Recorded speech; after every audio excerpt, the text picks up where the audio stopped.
أعوذ بالله من الشيطان الرجيم بسم الله الرحمن الرحيم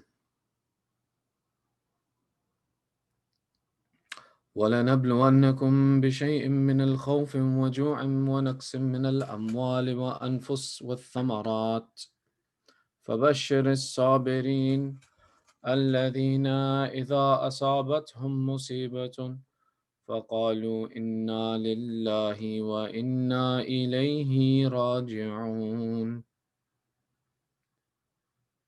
Today marks the 10th of the month of Muharram, a day that should not be for any reason considered and treated as a normal day. It's important to educate our children and for them to understand that these 10 nights that we have been holding majalis and 10 nights that we have been commemorating the martyrdom of the companions of Imam al-Hussein and the family of Imam Hussein and the children of Imam Hussein didn't happen on different days. It happened on one day. It happened one after another. It happened before Abu Abdullah recovered from one loss. He was faced with another more severe and more great than it. That today is that day of the day of sacrifice from the family of Ali Muhammad. Today is the day when the bloodthirsty enemy came in one day and took everything that had been growing in the garden of Nabuwat. Today is that day which the Anbiya used to weep about. When we hear the story of Nabi Ismail and how Nabi Ibrahim wanted to sacrifice him, we see that when Nabi Ibrahim tried to sacrifice Ismail and that Allah didn't accept the sacrifice, Allah changed the sacrifice to that of a ram. Ibrahim complained to Allah. He said, "Oh Allah, but my love for you is so great. I would have given my son for you." "Oh Ibrahim, look how you are giving your son. You covered your eyes so you could not see him. You tied him and were alone in patience. The knife was in your hand. The ikhtiyar was yours to have. But look at the way Hussein ibn Ali gave Ali al-Akbar. Hussein ibn Ali did not have anyone to cover his eyes. Hussein ibn Ali did not have his son in front of him to give him patience. Hussein ibn Ali gave that son in Karbala that they describe in saying that Hussein ibn Ali walked to Akbar as an infant walks for the first time. They describe and they say that when Hussein ibn Ali gave Akbar, that the enemy surrounded the body of Akbar and stood up in their saddles to see what was happening. They wanted to see, how does an old father bid farewell to a grown son? They wanted to see what happens to an old man when he has such a grown son, a valiant son like Akbar, and he has to bid farewell to him in the middle of enemies.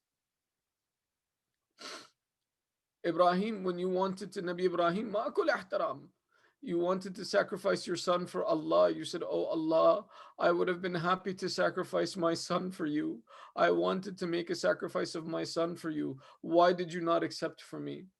Jibreel came to Ibrahim and said, "Oh Ibrahim, who is more beloved in your eyes, your son or Rasulullah Muhammad sallallahu alayhi wa alayhi?" He said, "Certainly your last prophet, Khatamul Anbiya, is more beloved for me." Then you should know that it will be his son. وَفَدَيْنَاهُ بِذِبْهٍ عَظِيمٍ. Your son's sacrifice that has been replaced by a great sacrifice. That great sacrifice will be the son of Muhammad. Ibrahim began to cry, "Oh Allah, your beloved. Oh Allah, rahmatul lil alameen, you will take from his son such a great sacrifice."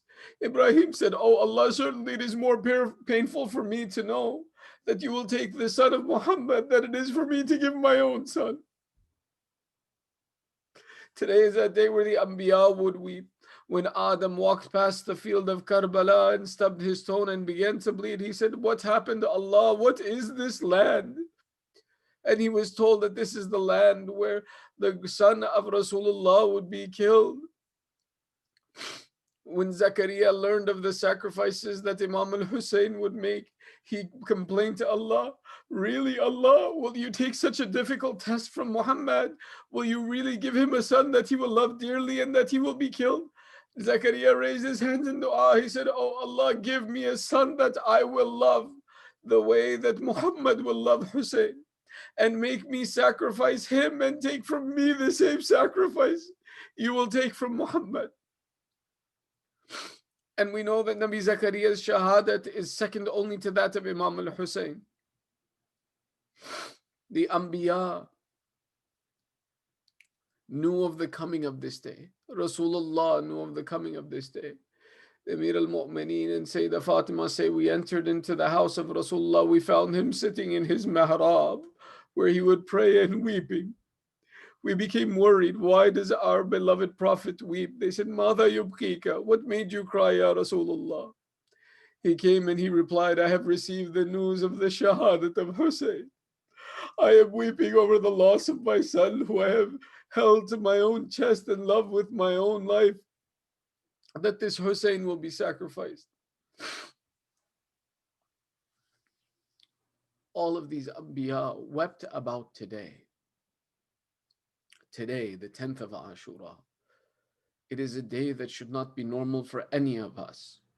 Because while they wept at the coming of this day, we should be weeping at the reality of this day. This is that day that Imam al-Baqir describes, and he says, if you knew what my father Abu Abdullah went through on this day, you would die from the grief of listening to just what he went through and experienced on this day.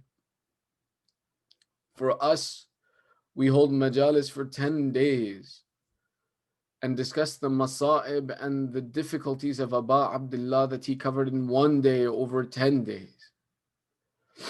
And yet still the burden sometimes is too much for us to handle over the difficulties.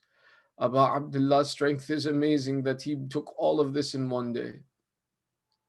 Don't let this be a normal day. Ensure that your children understand that today is that day of masa'ib. Today is the day of difficulties. That Abu Abdullah, he gave on Muhammad, and right after he gave Qasim, and right after he gave Akbar, and right after he gave Asghar, right after he gave Abbas. And this was after the most loyal companions that ever had been were sacrificed by Abu Abdullah on this day. Today is a day of great difficulty in the house of Ali Muhammad, and it should be a day of discomfort for us as well, that we remember and we pay attention to the losses of Abu Abdullah. About this day, Imam Sadiq asked one of his companions, do you remember my father Abu Abdullah? And one of the companions said, yes, I remember. He says, do you become sad about it? He says, yes, I become sad about it. Ya Ibn Rasulullah, there are times when I separate from myself, from my family. I can't eat because of what they did to your father Abu Abdullah. I can't sleep because of what they did to your father Abu Abdullah. This is the reaction we should have when we remember the masa'ib of Abu Abdullah, when we remember this day. That we lose our comfort, we lose our sleep, we lose our satisfaction with life, that there remained on this earth one grandson of Rasulullah. There remained on this earth one son of Fatima to Zahra. And not only did they kill him, they killed him in the worst of ways. They killed his companions in front of him, and every time he would go to retrieve them, they would attack him. They killed his children in front of him, and every time he would go to collect them, they would attack him. They tortured my Imam until he was alone, and then they tortured him even more. Al-yawm huwa yawm al-masa'ib. La yawm ka yawmaka ya Abu Abdullah. There is no day like your day, O Abu Abdullah. Today we discussed that affair, that after all of the companions had been spent, the children had been spent, Ali al-Asghar has taken an arrow in his neck, has flapped like a fish out of water in the arms of his father. Ali al-Asghar has been buried in the field of Karbala today. Abu Abdullah is now alone. They said, we looked at Hussein and he could not see very far because we had killed the light of his eyes, Akbar, in front of him. His back was bent because we had killed his support, Abbas, after which he called out, Al-an ankasara dhahri, now my back has been broken.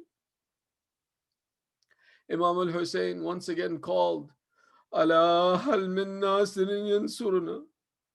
This call of Aba Abdullah on the day of Ashura was not the call of one who wanted someone to fight for him. It was not the call of one who wanted someone to save his life. This call of Aba Abdullah is one of the calls of the Da'i ilallah, the one who calls to the way of Allah. We mentioned from the first day that there are five in history who called out in the way of Allah. Ibrahim who called to Hajj, Rasulullah who called to Islam, Imam Ali who called to Wilaya, and our master, Ya Thar Allah, the one who we are waiting for, the one who will call out to the true establishment of the religion of Islam. But this Hussein called out today, Imam al-Hussein's call on this day, Ala hal min nasirin yansuruna. Is there no one to come to our aid? Ala min dhabin yudhibbu haram Rasulullah. Is there no one to protect the haram of Rasulullah? Was the call made out into history, into the world, that come to the upright religion of Islam. Come back to the path of guidance. Separate yourself from this world and all of the sins that it calls you to. Today, when we hear the call of Aba Abdullah, it is to remember what our true purpose in existence was. It's to remember what our goal is in life to achieve the love of Allah and His Prophet, the love of Akhirah, not dunya, the love of good and khair, not of shaitan.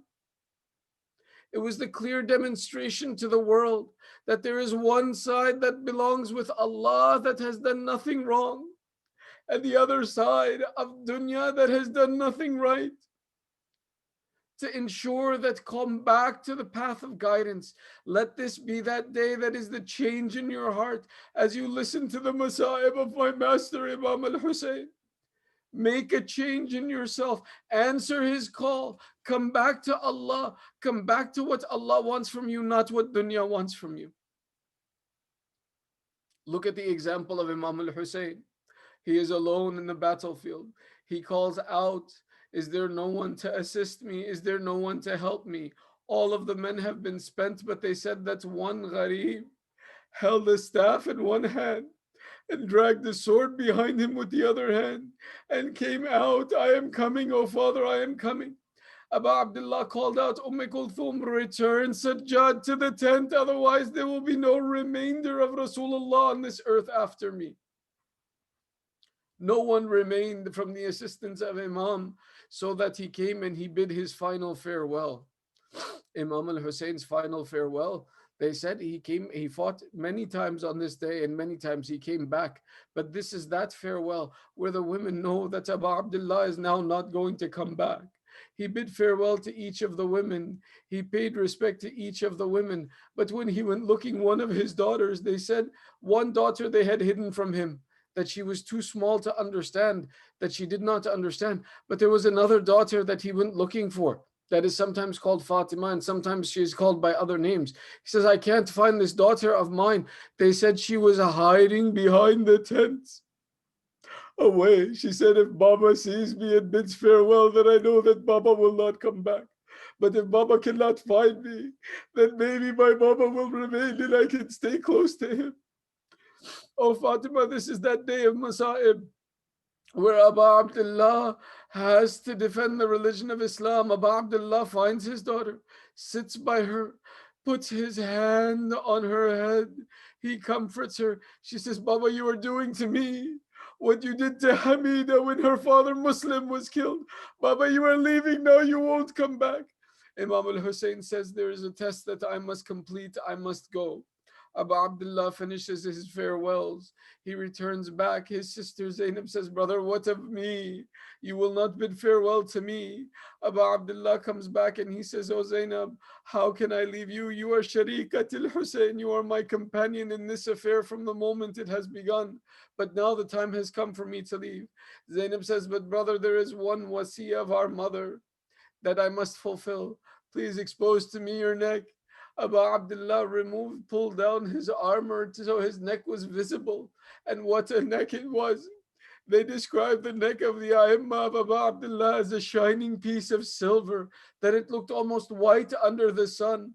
Sayyidah Zainab comes and kisses the neck of her brother Abu Abdullah. She says, oh brother, open for me your chest a little bit.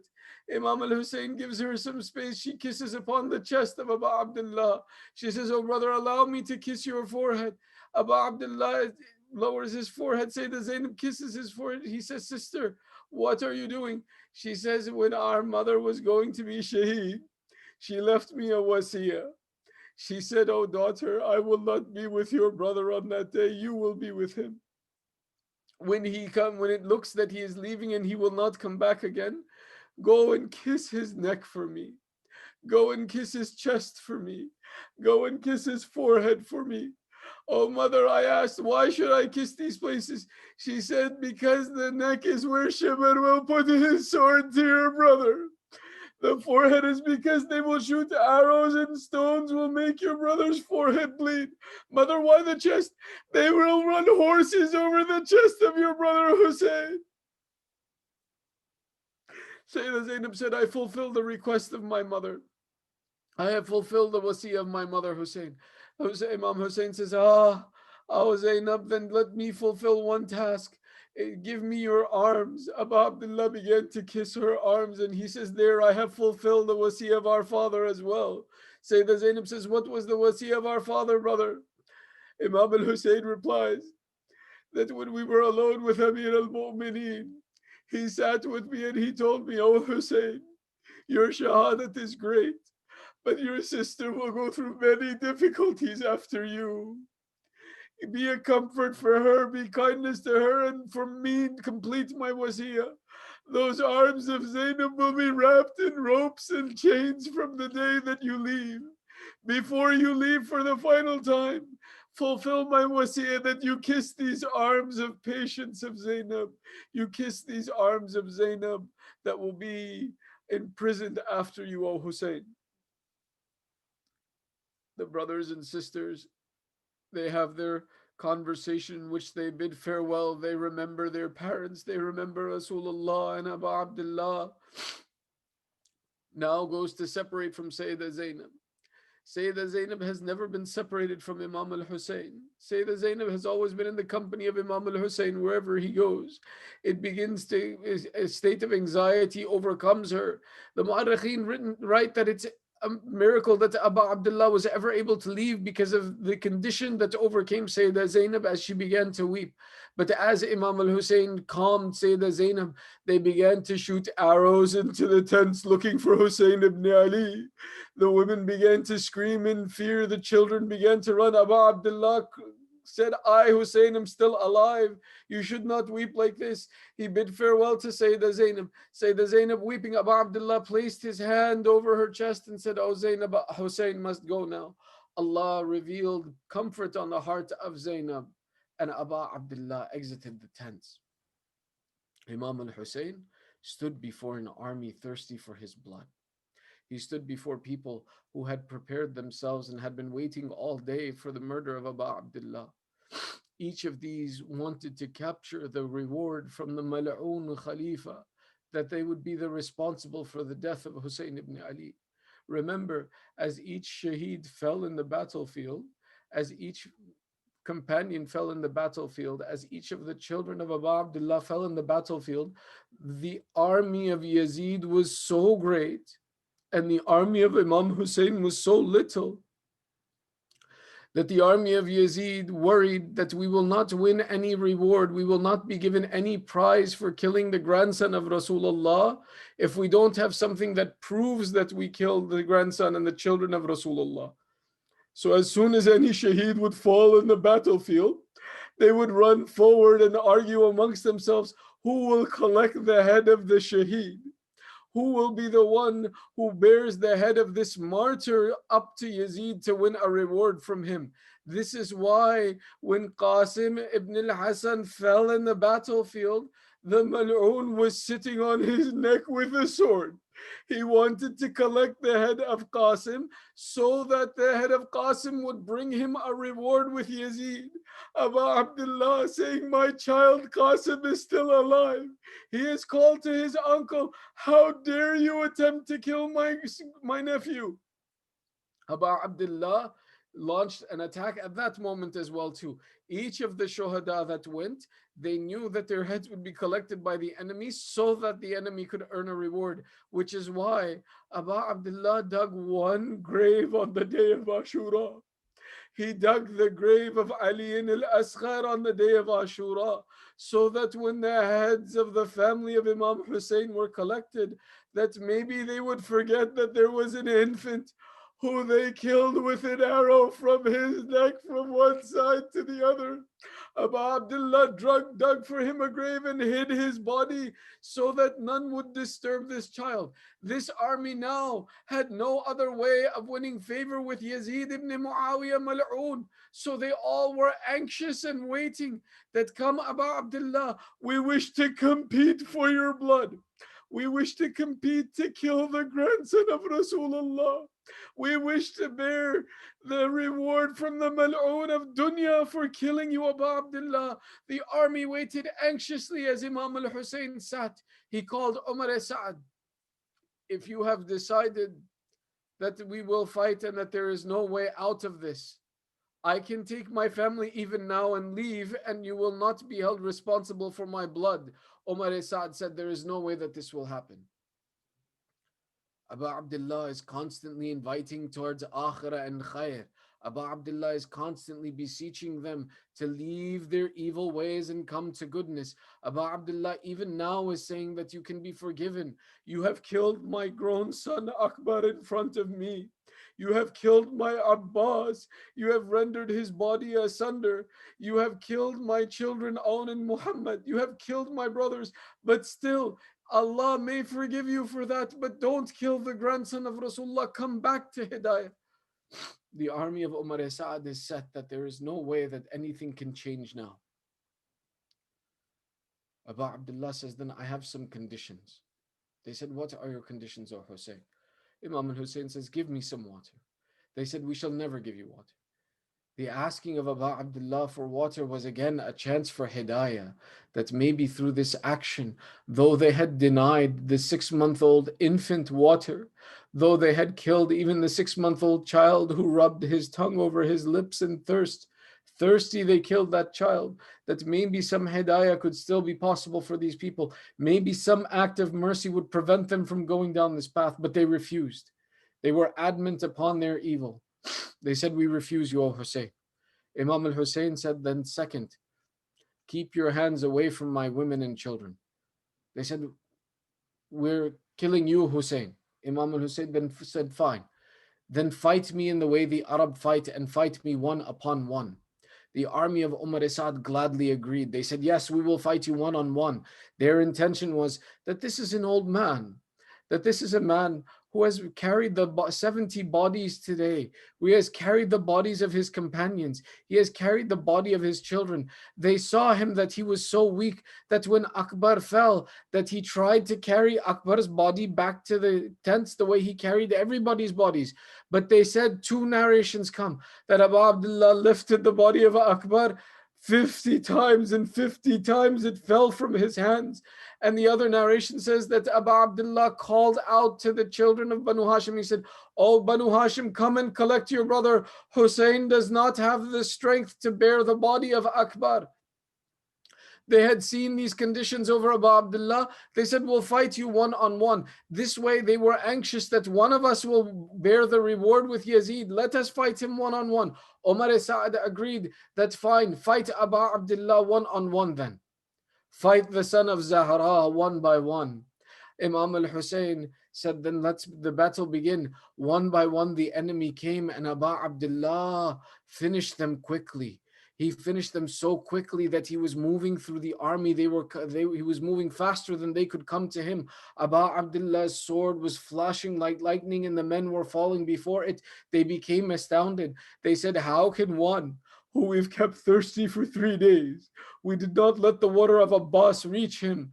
How can one who has been under the heat for so many days, how can one who has sacrificed his friends and his children, how is one who we have taunted all day, shot arrows at all day, attacked him with our swords whenever we may have a chance? How does he have the strength? But Aba Abdullah in the field of Karbala was like Imam Ali ibn Abi Talib, the commander of the faithful. Amir al-Mu'mineen described, he says, when I go to battle, when I am under the hukm of Allah, the help of Allah fills me and I attack on that basis. My energy is not the energy of man, but I know that when Allah removes this shield from me, my time will finish. The same way Abu Abdullah, they imagine that the time of Hussein, that a normal person would be done by the trials Hussein ibn Ali has gone through. But Imam al-Hussein was the one who had the strength from Allah to fight. Therefore, he said, let me show you that us madloom still possess the strength to defend ourselves. We are not so oppressed that we cannot defend ourselves. Abu Abdullah went through the army. The army stands, instead of coming to Imam Hussein, started to run away from Imam al-Hussein. Imam al-Hussein continued to give them chase and said, you killed my children, now you run from me. You killed my friends. You killed my Habib. You killed Muslim. You killed Burair. You killed Zuhair. You killed Hur. You killed everyone who loved me. Now you won't come to me and fight me. Imam al-Hussein chased them and they began to run away from Imam al-Hussein, saying, what is this man? How does he have the strength? Umar Sa'd regathered them, said, Shimar, resolve this affair. Shimar Mal'oon then decided that one-on-one attacks won't work. They made the decision to attack in groups. They would encircle Abu Abdullah and attack from every direction. Abu Abdullah would break their ranks and attack again. They would keep running until eventually one point in time, Abu Abdullah had captured Furat. He looked around as the army ran scattered and Abu Abdullah stood at Furat. He said, oh brother Abbas, I complimented your bravery when you captured Furat. Will you not appreciate the battle of your brother? I too am the son of Ali. I have shown the truth of my blood like you did, O Abbas. I have shown them that we are the sons of Ali. When no answer came, one Mu'arrikh writes, we looked at the side of Furat, a body that was headless and had been abused, began to shake on the field of Karbala as it could not reply to Imam al-Hussein. Imam al-Hussein, when he had reached Furat, the enemy again became afraid that Abu Abdullah would drink water and they would not be able to control him. So Shimr turned and said, now attack his tents. Go and attack the tents of Hussein ibn Ali. They turned and they said, oh Hussein, you are taking comfort in water and your women and children are being burned alive in the tents. Abu Abdullah turned from Furat, ran back towards the tents. They say in here there was a conversation between rider and horse. Abu Abdullah said, O Murtajiz, O Zuljana, O horse of mine, you have been loyal to me. But now they're attacking my women and children. I have no trust of loyalty from them. Return me to my tent before that they reach. The horse of Imam al-Hussein ran as fast as it could. Imam al-Hussein returned to the tents and found that they had been lying to separate Abu Abdullah from the water. He came back and he found his tents protected. As the army regrouped and prepared a new strategy of how they should attack Imam al-Hussein, Imam al-Hussein took a moment to go back to his tents. Imam al-Hussein, they said, when he came to the tents this time, he did not enter the tents of the women. Instead, he called, "Oh Zainab, come out to me." One may question that why did Abu Abdullah not go back into the tents? Some people proposed that Abu Abdullah did not go back because he did not want another lengthy goodbye. Another Mu'arrikh writes, and he says that this is more likely to be true, that Abu Abdullah in the act of fighting had been injured so many times. He was afraid what would happen to the condition of the women and children if they saw Abu Abdullah covered in his own blood and injuries. So Abu Abdullah called Zainab out. He said, Zainab, come with me. Say the Zainab comes out. She says, brother, what do you need? He says, come with me to the tent of Sajjad. Bibi Zainab comes with Imam al Hussein to the tent of Hazrat Imam Sajjad. Abu Abdullah wanting to bid final farewell to his son. His son is now in a state of being unconscious. Abu Abdullah rouses Zainul Abidin. Imam Zainul Abidin looks at the man in front of him and does not recognize him. He says, "Who are you?" He says, "I am your father, Abu Abdullah."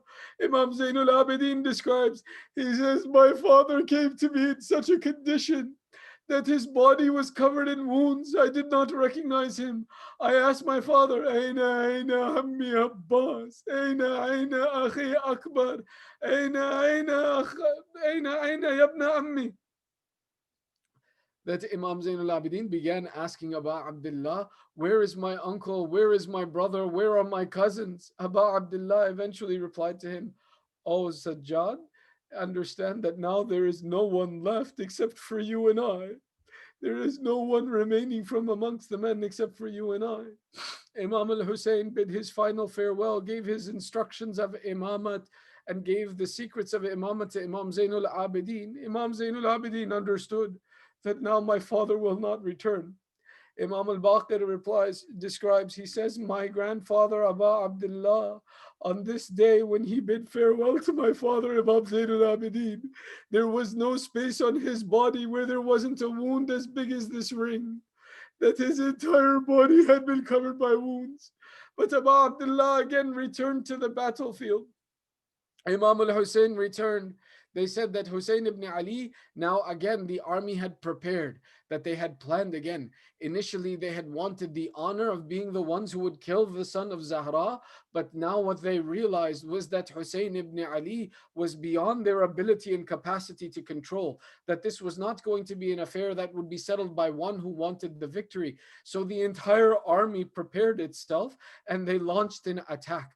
The foot soldiers came first and surrounded Hussein ibn Ali and tried to stay at the length of a spear and to attack him and hold him in place. Then Mal'un prepared the horses behind him, that should Hussein escape the spears, the horses would be ready after that. Then behind them, they prepared the archers. Shimr gave the command. Omar Saad agreed. They said, "Start shooting arrows at Hussein."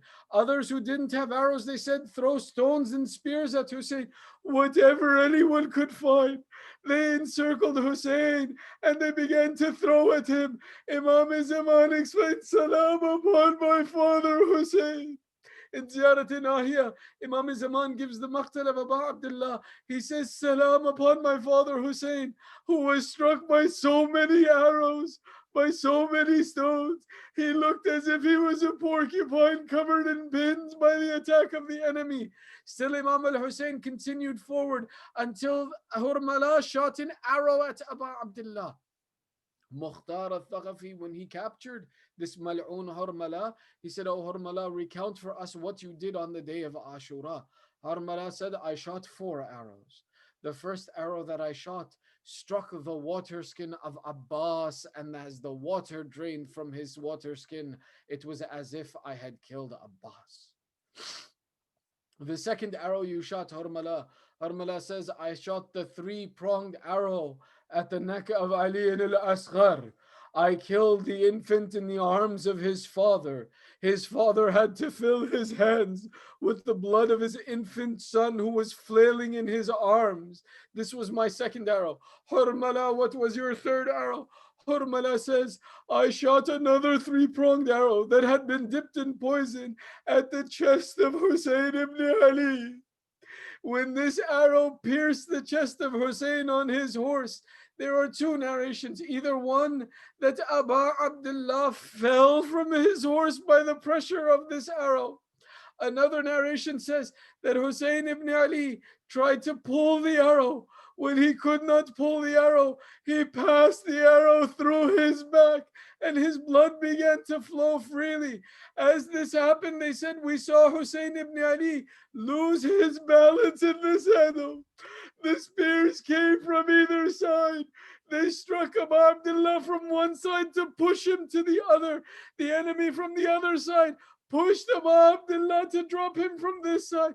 At one point in time, Abu Abdullah was neither on his horse nor was he on the ground. Abu Abdullah was raised on the spears Aba Abdullah, when he came down from his horse, they said that we tried to drop Hussein. We would push him over. Hussein would rise again. One came with a spear to stab at him. Hussein still had strength, so that he turned and he killed the one who attacked him with a spear. The army became fearful. They stood back, encircling Hussein, seeing Hussein, though he was not stable. He was covered with wounds, but they were frightened that Hussein still had the ability to fight. They wanted to kill Hussein. They did not know how. So again, they returned to their previous attack of throwing stones, throwing spears, throwing arrows. Eventually, they said that Abu Abdullah fell to his knees as he would try to stand up. Sinan Mal'un came, stabbed the Imam in his collarbone with a spear. Another Mal'un came at close range, shot an arrow at the chest of Abu Abdullah. There remained one son of Imam Hassan, Abdullah, who was a child of maybe 10 or 11. His mother had been controlling him. Eventually, as he heard the cries and the call of the enemy, he could take it no more. He left the tent running. He says, I don't like for them to kill my uncle Hussein. I will not sit while they kill my uncle Hussein. This child Abdullah ran into the battlefield. As he ran in, one Mal'un had raised his sword, coming close to strike the head of Imam al Hussein. Abdullah ran forward, raised his hand, saying, don't kill my uncle. Leave my uncle be. The Mal'un, with no mercy in his heart, cut off the hand of Abdullah. Abdullah, screaming in pain and difficulty, turned back to his uncle. Uncle, they are killing me.